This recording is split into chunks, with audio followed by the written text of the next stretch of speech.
I'll give you 3. 1, 2, 3.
talks about brings soldiers to blows in 1863. Faith that brought a community together to create the trail connector from Glass Street to Sherman Reservation, from the city of Chattanooga to the National Park Service, brought those soldiers here in 1863. For a multitude of reasons, soldiers found themselves on opposite sides during this great war, one that had already taken hundreds of thousands of lives. Just 2 months prior to this battle, the Battle of Chickamauga, is fought, the second bloodiest of our American Civil War, where over 34,000 casualties take place in 3 days. That summer of 1863 into the early fall, between Gettysburg with 51,000 casualties, Vicksburg with 19,000 casualties, and Chickamauga with 34,000 casualties, can you do some quick math? It's around 100,000. 100,000 American lives from July 1st of 1863 to September the 20th. 100,000 casualties in this war. Fate brought this country to blows. And fate and circumstance has brought you here today, just like those men 153 years ago. This hilltop in November of 1863 will be one of the final blows to the Confederate Army here in Chattanooga and the grip of slavery in the city. When Confederates finally vacate this hill, Chattanooga, for all intents and purposes, will be, as Lincoln says, henceforth and forever free.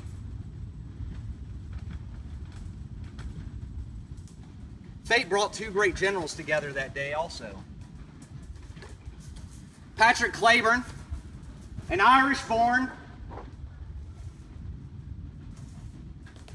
Confederate general, fought in the British Army prior to his immigration to this country. He moved to the United States, found his way to Arkansas, where he became a pharmacist and then lawyer. But as the Civil War began, he cast his lot with his adopted home, Arkansas. William Tecumseh Sherman, an Ohio-born general, would become Ulysses S. Grant's right-hand man. He and his men traveled from Mississippi that fall to Chattanooga. And as fate would have it, these two men would meet each other on this hillside. One, an immigrant from Ireland, the other, an Ohio-bred general who spent the early part of the war, or the early part of the latter part of the Republic, as the president of the Louisiana Military Academy. You're looking at the first president of LSU, basically, William Tecumseh Sherman. A Southerner by adoption, facing another Southerner by adoption. Fate would have it that these two men come together on this hillside and fight one of the greatest struggles over the city of Chattanooga. But this is the big picture. These are general officers. Patrick Cleburne probably rode up and down this hillside while Sherman was off the front in the valley, probably somewhere beyond Glass Street in Glass House. And so as they're disseminating these orders to men, as fate would have it, again, it would fall to this man. This is Lieutenant Colonel Joseph Taft of the 143rd New York. Soldiers that had never been really engaged in battle before. The regiments formed in 1862 They find their way here to Chattanooga, and this is going to be the first major battle that the 143rd New York is engaged in, but Taft is pulled away from the 143rd. We're talking about this circumstance, fate. Taft is ripped away from his unit that he enlisted with. And the 73rd Pennsylvania, not having field officers, majors, lieutenant colonels, or colonels, they said, you know what? We're going to transfer Taft briefly from the 143rd New York over to the 73rd Pennsylvania. Do you know what the connector on Glass Street is to this reservation? What the reservation at that base of the ridge is called?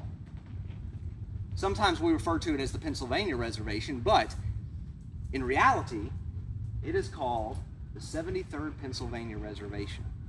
Joseph Taft, with the men of the 73rd Pennsylvania, this newly adopted regiment that he comes in charge of right before this major engagement that will decide the fate of Chattanooga and the gateway to the Confederacy, as the city was known, finds himself amongst people he has never met.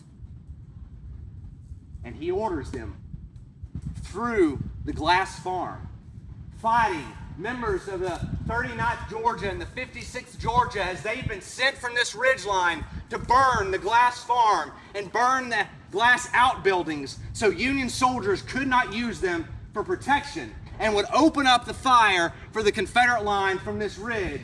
Taft gets to the Glass Farm first, and as these Georgians are coming off of the ridge, down swarming around Glass Farm, Taft momentarily begins to break and move his men back of the 73rd Pennsylvania. And as Taft is on his horse there, trying to steady his men, he's shot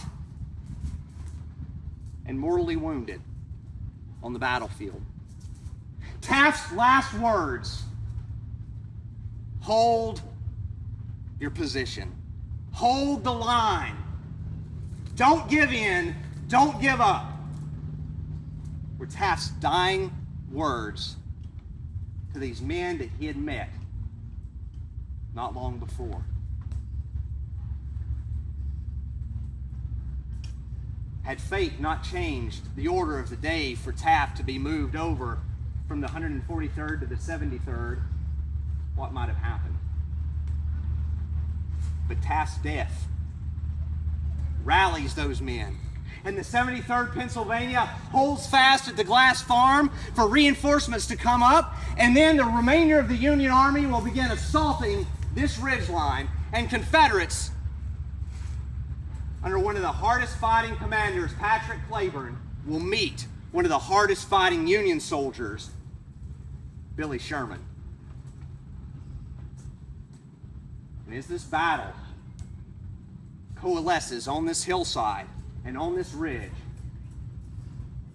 Taft's body lies a reminder of the cost of war at the base.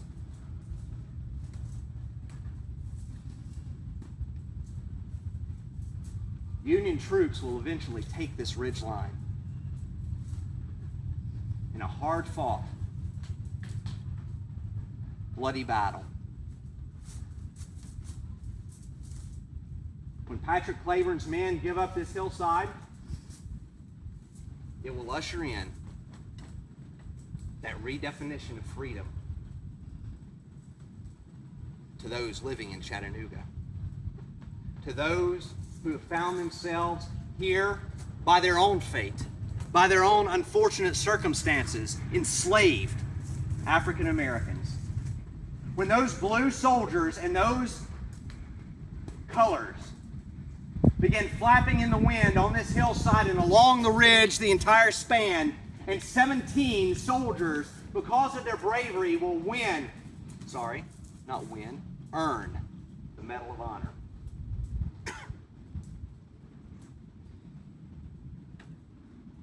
When the breeze, like we feel now, shakes the folds out of Old Glory, and the United States flag flaps in the wind, and the stars and stripes can be seen from the base of the ridge all the way into the city of Chattanooga, slavery has lost its its grip and foothold.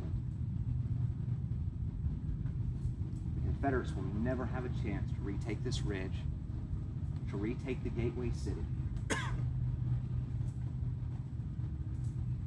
And as one Texas soldier says, as he retreats from Missionary Ridge, possibly from this reservation himself, with the Texas Brigade that's right down in the saddle, he says, as he turns around, that this is the death knell of the Confederacy. Taft still lay around the glass farm. But that's not the end of his story, because you can see him today. You can visit Lieutenant Colonel Taft. He's not far from here. He is in Section C of the National Cemetery in Chattanooga, along with multitudes of other soldiers who gave their lives storming this ridgeline as fate would bring them here in 1863.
So I wanted to say thank you to the percussionists here today. This is a piece that that Erik, did you write this? Erik Gehrke. Erik Gehrke. And I have to say thanks to Bob too, for doing this. This has been a true collaboration. And thank you for all the percussionists that are out here. You did a great job. As you continue on today, please think about not only the fate of those men who died on this field, but your own fate, where it might take you as you travel this road called life, through this reservation and beyond here. And we want to thank you for coming today and participating. Again, I'm sure that if you have questions, that these nice folks would answer those if you want to stick around and ask them some questions. Probably not about the battle, maybe. They may be some experts on the battle out there. But about their piece that they did. This was a piece that was written. This is the first time I've heard it, and I thought it was really great and well done. Also, if you want to head down into the bowl of the Sherman Reservation, the saddle, you can see Sherman and Claiborne down there. Not life-size, but extraordinary life-size, about 3 stories tall. Wayne White, I used to watch Pee-wee's Playhouse growing up, came up and constructed those. And so you're more than welcome to go down and see those. Our living historians are down there. We have Confederate and Union soldiers dressed out. We also have our park historian down there, Jim Ogden, who will be more than happy to talk to you about what happened here, about Claiborne, about Sherman, and about the Glass House and Glass Farm, if you're interested in that connection with Glass Street as you were coming up here. Once again, thank you for coming, and we hope that you enjoy visiting your national park. Thank you. Thank you. All right. Happy 100th birthday. Yes, and it is the centennial. The last of the centennial events we have going on.